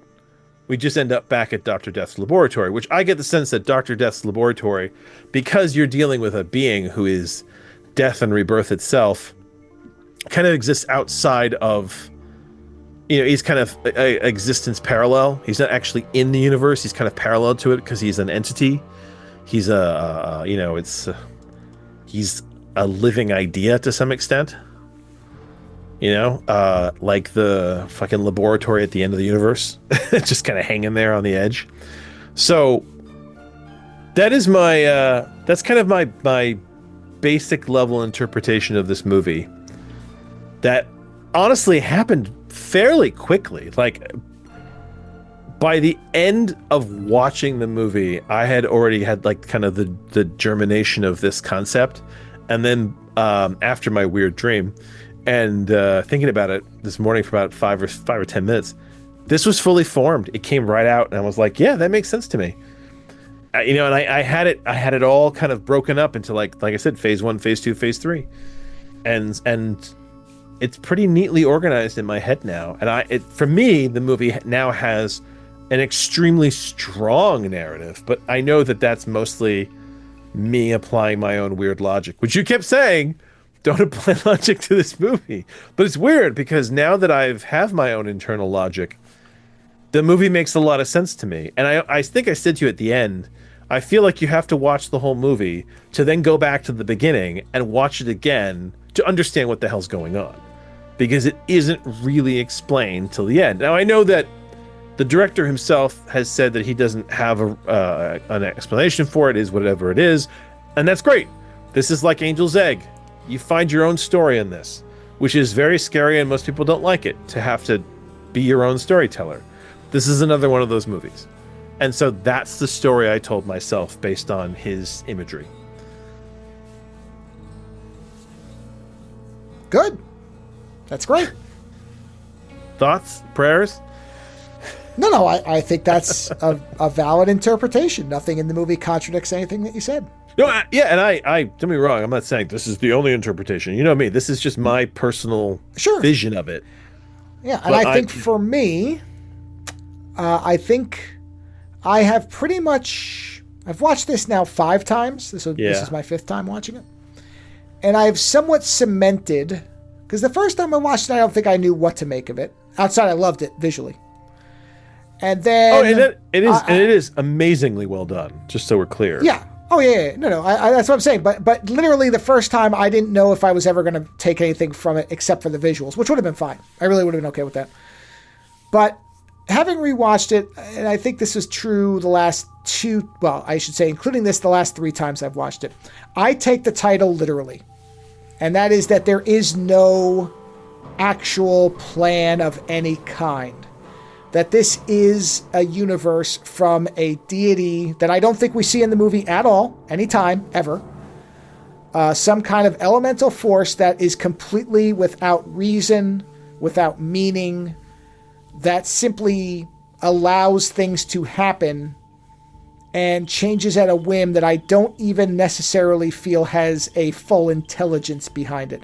I actually have this thought in reality, that if there is in fact a God, now, where we live in real life, it is insane. And it is not governed by any meaning. Which is why I really don't have any, faith in organized religion or anything like that, because I don't believe there's somebody sitting there with a map of everything saying, yeah, this is how it's going to work. No. I think it is the nihilism idea. There is no meaning. Even if there is a force, it doesn't have any direction. It doesn't have any intent. It doesn't care. It doesn't have a love of anything or a hatred of anything. It simply spews out. It is essentially a god of dementia. And that's what I think this movie is what is the literal embodiment of an insane deity where everything is happening kind of at once. And I think that the long nail guy and plague doctor guy are simply 2 forces that don't really know what's going on. And I don't even know if they're even in opposition the way that we would traditionally frame it. Yeah, I mean, in my interpretation, I don't think that they're in direct opposition. I just think that they want different things in that universe. Well, I think that the long nail guy doesn't know what's going on and is sending explorers to try to find out and to destroy something that he thinks is going on or possibly happening, and it keeps failing, yet he keeps sending people. And then the other one, I think, may be aware that everything is fucked and is trying to, like you said, start a better version, but that would, of course, be logically impossible unless you are the thing at the top, and therefore it can never really work. It can sort of work till it reverses and goes back to the way it was. Yeah, and whereas my mindset with this stuff was that, like I said, the over God, he is something created in that universe, while the idea of death and rebirth is something that's beyond the universe. And I have it reversed. I think there is this over force at the top. But you don't think that the over force is ever seen. You think it's something that's just there. We never see it in the movie. Yeah. No. The closest we get is that opening piece of scrawl with the Leviticus? wording on it. But yeah, whereas I look at that and I go, no, because that's the words of man. Like, that's the funny thing about that to me. My interpretation. I agree. I'm not saying that is literally like a hand of God writing it. I'm saying I think that is an attempt to... in my honest opinion, I feel like that opening scrawl is Tippett's stooping to try to give people a frame of reference. I would not have included that if I... That's the only part of the movie I don't like. Because it puts a slant on it, doesn't it? It does, and I think that's a mistake. That's my one issue with the movie. The second you tie it to Christianity, I think it has a failure, because that one room that the guy descends through is full, and you come back to it too. You go to that room more than once, and it's full of all these deities of multiple religions from across history. And honestly, titling it Mad God already puts a slant on it, so I don't think you need the piece of paper. I know, but that's the thing. That is stupid Christian ideas, which is that if someone says God, you automatically say, "Oh, you mean my God?" And you're like, no. The term God used to mean any number of deities. Zeus was a god, or technically. No, and that's how I take it. I take it as literally that there is a God that is insane, whatever it is. But there is a mad God in this story. Yes. Yes, and to me, the mad God is over everything and is never seen. Yes. That all these things labor under the delusion that there is some order. There is order, and they think they have some idea of what that order is, or they're trying to figure it out. So it's all it is the gibbering of a lunatic force. This is not unlike the argument you and I had in my dream. Yeah. Well, that's what I'm saying. That was a perfect representation of me. I was delighted that you said that's who I was, because that's who I am. This is what I am. That is an accurate recreation. This is the digital realization of your physical self, or whatever Morpheus says in the Matrix. Yeah. It's a digital representation of your physical self. Whatever. You've got it. That's what it is. So that's why, to me, everything in the middle, when I say don't apply logic, what I meant at that point was don't try to apply it minute to minute in the movie. I figured you would form a theory afterwards. But in other words, trying to figure out how to tie each scene together, I think is not the best idea. Somewhere in the second phase of the movie for me, it started to all click together, and then once things started to click together, it clicked back towards the first phase for me. There is one thing I thought of this time that I haven't thought of before, which is there is one tangible thing that is present that is from our world, which is gravity. There's no inversion of gravity outside of like the plague doctor's clothing. He floats a bit. No, but he is some kind of Yeah, he's something else. But like, there's a Jeep, there's tanks, they're in the ground, they're on the ground. People fall, so there is gravity. Oh man, I'll tell you another weird thing. So, many years ago, I used to collect 1/6 figures. Right, I had a huge collection. I eventually sold off. The robot. We didn't mention. No. Hold on. This gets weirder than that. Right, this gets weirder. So I eventually sold off that whole collection and I stopped it. I still think that 1/6 scale figures are, and especially today, are fucking amazingly well done. But like, I got to a point where I realized that I was no longer getting joy out of it, and it was just becoming kind of like a weird OCD. So I sold off the whole collection, but I didn't get rid of everything. There are still a few things that ended up, I think kicking around and getting like kind of left places. Because I was younger then. I was much younger then. So like, I didn't really have a proper place of my own. So I visited my mother today, and when I was at her house, my nephew had apparently been in the basement where some of my old like things are, things that like aren't really mine anymore, but they were mine at some point. and he had pulled some things out into the backyard. And I looked over, and there was that fucking Kubel wagon from the second phase of the movie. Remember I told you that I recognized that car and that I had owned that at some point, that it was like a 1/6 on the scale commentary, car. You will hear Lando say it. Yeah. That was in my mother's backyard in 1/6 scale. He had been playing with it, and I saw that, and I was like, holy shit. I was like, that's the fucking Jeep thing. I was like, I mean, it didn't have the flashlight or anything like that on it, but it was like, that was the 1/6 scale Jeep that they had used in that fucking movie. And I was like, holy crap. I was like, what weird synchronicity is that? Like, you know, you have those moments where, like, for just a brief second, you're like, oh, God, what's going on? Yeah. But yes. Well, I don't think I ever, before this viewing, noticed the World War robot before.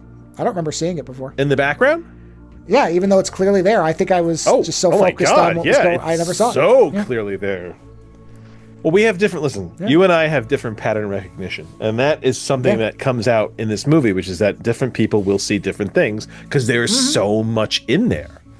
There is a lot. But, yeah, I saw that and right away I was like, yeah, Murderbot in the background there. Yeah. Yeah. Which honestly was great because it gave me a sense of scale. Because that, I mean, assuming no forced perspective. Yes, of course. The technical scale of this movie, the technical expertise is amazing. Well, I read that there's one shot with a pile of melted body soldiers that took 3 people 6 years to make. Just that pile, because they had to keep melting figures in the way that they wanted to, and then coloring them. It took them 6 years. Yeah. I mean, listen. Yeah, the technical expertise, if you have any concept of stop motion, is hard. Is astonishingly impressive. Yeah. And will make your brain hurt a bit. I mean, some of those sequences, the electrocuting giants that are shooting themselves. I don't know how he did that. Yeah. I don't know. I mean, there is compositing, I could tell. Oh, absolutely. But the diarrhea was shot separately, but yes, but what I mean, it's not CG. It's all something real. No. There's CG enhancement for lighting. I know they did that for like lightning and some animated effects, but everything else is either live people or stop motion. I was dreading seeing the movie because I was worried, because I think I said to you, if the movie had been all phase 1, I would have been really kind of disturbed by it. But the fact that phase 1 is horrible and dark and miserable, but then phase 2 is something else, and phase 3 is something else again. I mean, phase 3, if you remember, honestly, I said to you, it's not cohesive enough to bother you that way. Once you get to Dr. Death's laboratory, I mean, at times it almost gets Pee Wee Herman. You know, once the guy is just ripping out coinage and old doubloons from the corpse of this thing, it's hilarious. Like that, and I think that's why, because you said, all right, why are there people in front of a curtain like sitting there? And I think it's meant to be like, okay, you're watching a performance. This is not supposed to be. Yeah. You know, it's not supposed to be a grounded, heavy tome. It's supposed to be, okay, man. No, but I don't know what's going on in my brain. But the level of metaphor is so heavy. And the thing is, whether he intends for it to be metaphor or not, and I said this about fucking Angel's Egg, once the movie is done and it gets beyond the hands of the creator, it is now a thing that people can interpret. So regardless of what he thinks is or is not a metaphor, there is fucking heavy metaphor in this movie. Very heavy metaphor. And because he has stacked it the way it has, you can see a lot. I could give you, I think I said about Angel's Egg, that I could give you 20 different stories for this movie. I could give you fucking 40 different stories for this movie. Oh, that's just the one interpretation that kind of appealed to me the most. Yeah. Maybe because 10 years from now, it could be completely different. Maybe because it was the most hopeful. Sure. You know? Like, and I think that's the thing is that I remember I said, I don't think this necessarily has a sad ending. I said, I think it could interpret it as a happy ending. I always want to find a hopeful ending. I always want to find a way out. Sure. You know? And I think you can with this. So it's... Or you can see it the way I see it. Doesn't matter. Both are valid. You know? Yeah. So yeah, I guess I enjoyed it. It's weird too, because I told my wife briefly about this movie. And I already had kind of my theories boiling, so I kind of gave like a baseline for my theory and like what the visuals were like. And her exact words to me were, "Why would someone watch this movie?" And I was like, "Well, because it's like it's like an art project." I was like, "That's why." And then I was like, I mean, Joe's not watching this with his wife, so he's got to watch it with somebody. And I think my wife I've watched it alone, and I've had no problem with that either. I don't know what I'm saying is I think that my wife was like somewhat disturbed by the idea that anybody would watch this movie. And I was like, no, it's like, she's not a, man, I mean, I wouldn't call myself a cinephile, right? Is that the phrase for it? Someone who loves movies? Yeah, I am. You're not. But I do like art. I like art in all its capacity. And this is definitely an art film. And I wouldn't make you watch Wavelength, but I felt you should see this. I think that I actually enjoyed this for what became the level of trying to understand or trying to create my own understanding of the static metaphor that was on the screen. Sure. Yeah. You know, the intellectual exercise made the movie better for you. Yeah, exactly. And my wife doesn't want that out of the movie. Yeah, well, I don't think mine does either. But I'm telling you, the same thing. Going from Minecraft to Mad God. Oh well, I mean, yeah, that's something. I mean, those are the two opposite extremes of fucking cinema. Yeah. No, it is. Yeah. Right? I mean. Yes. Yeah. Oh, but though oddly, you could have put Jack Black in Mad God and it would have worked. Yeah, I could have seen him as like the long fingernailed or the plague doctor. So yeah, I could see it. Honestly, he could have played fucking Igor. He could have played the nurse. That would have been something.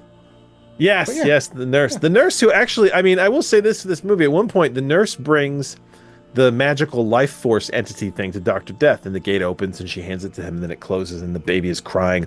And I said to you in the commentary, man, I wonder what these people do when they're not fucking doing this shit. And then they showed a scene of her crawling into like a little crawl space with like hay on the floor and putting her head down on this pillow and weeping.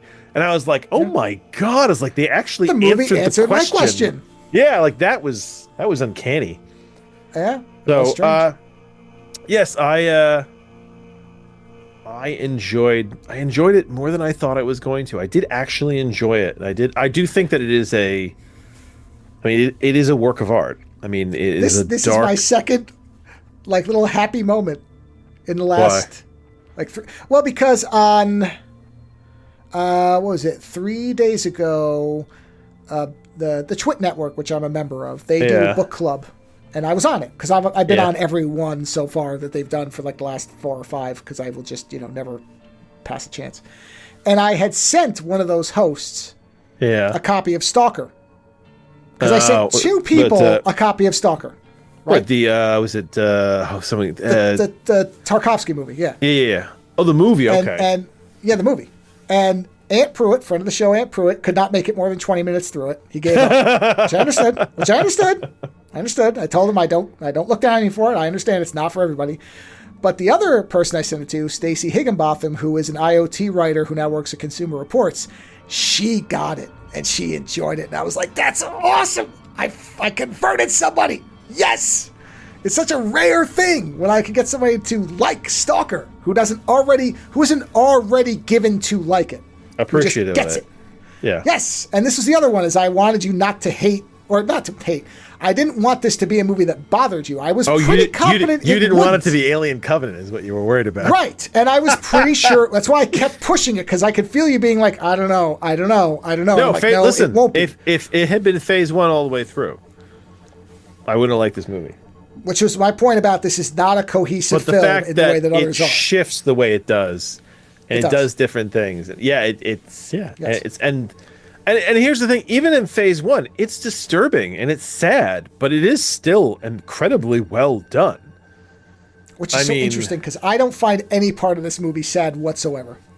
It's so weird. None of this is negative to me. Honestly, phase 1, the suffering. I just feel this immense suffering in that part of the movie. For me, I already come into it with a negative outlook. Therefore, there is no negativity. No, 'cause and I'm already listen, there. and that is, Like, I and already that, started with that. hey, listen, that is fundamentally the difference between Yeah. you and I and these things. It Like I said, is. it goes. Yes. Listen, it goes back to the school shooting thing, where if you're a teacher and you have body armor, you sat there and said, you know what, I should be allowed to wear full body armor, and if there's a school shooter, I'm getting the fuck out of there. Fuck the kids. Right. Right. Yeah. Whereas I sit there and go, you shouldn't wear too much body armor because you don't want to like upset the kids, and if there's a situation, you got your job is to get the kids out. Kids are your responsibility. Get those kids out. You know? Yeah. Yeah. So we have a different listen. That's why in the dream, Very I think that's why I was the angel and you were the demon. And which is funny because So I would never think of myself in that way.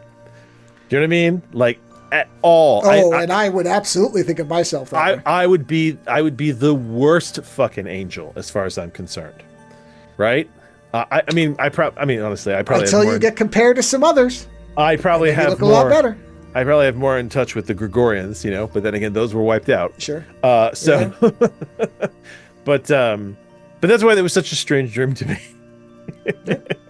Because I wasn't arguing on behalf, but what's fascinating is I wasn't arguing on behalf of like Christianity or anything like that.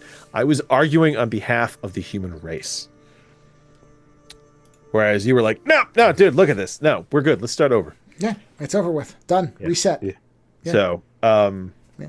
so yeah, I would, I think you used this phrase in another show we did.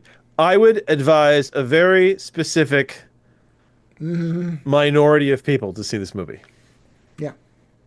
And it's either I art would house say- people or people who like intense kinds of animation or people who want to really think about some kind of an alternate vision of reality. Like, yeah. Well, I think the easiest way for me to tell somebody whether they should watch it or not is watch the trailer. And if you're okay with there being no more superficial sense than what the trailer shows you, or you just like what you see, watch it. And you're going to get something out of it. What that is may differ greatly. But if you watch the trailer and think, what is this? Probably not. There are clips, because you said you watched them. Go watch some clips. And that may tell you, but I think some people are instantly going to say, I want to see this. And those people will be rewarded. I saw the trailer from when this came out. And when I saw the trailer, I was like, it looks incredibly well done. But it does worry me that it's one of these movies that's going to... Because the thing is, like, if I ingest the wrong type of media, I could put myself in a doom spiral for weeks. Oh, I know. You know, so it's like... I know. Yeah. But like I said, I think it's intentionally or not dodges that problem by not being cohesive enough to stick you into one type of mindset. No, it's an interesting vision of a universe. Yeah, there's not a lot of movies that feel as weird as this one do. And you're right. The only thing I disagree with in this movie is the use of the Leviticus line in the beginning, which I think does create, you are correct, the wrong slant to it. Right. Because it makes you think that you're... That's my only problem. It does add a Christian element to this movie that I don't think it needs. Correct. You know, because the overgod doesn't need to be any particular deity. I mean, but he could be any deity. No, he could be Zeus. He could be Odin. He could be, you know... Fortunately, he didn't keep dropping quotes. I think that would destroy the movie. If it kept dropping in interstitials with more quotes... it would be a lot harder of a sell. The fact that it's there at the beginning, it's over and done with. You can just ignore it and it's done and just go on with the rest. It's fine. I mean, it was fun. It was funny to read. Sure. Yeah. Yeah.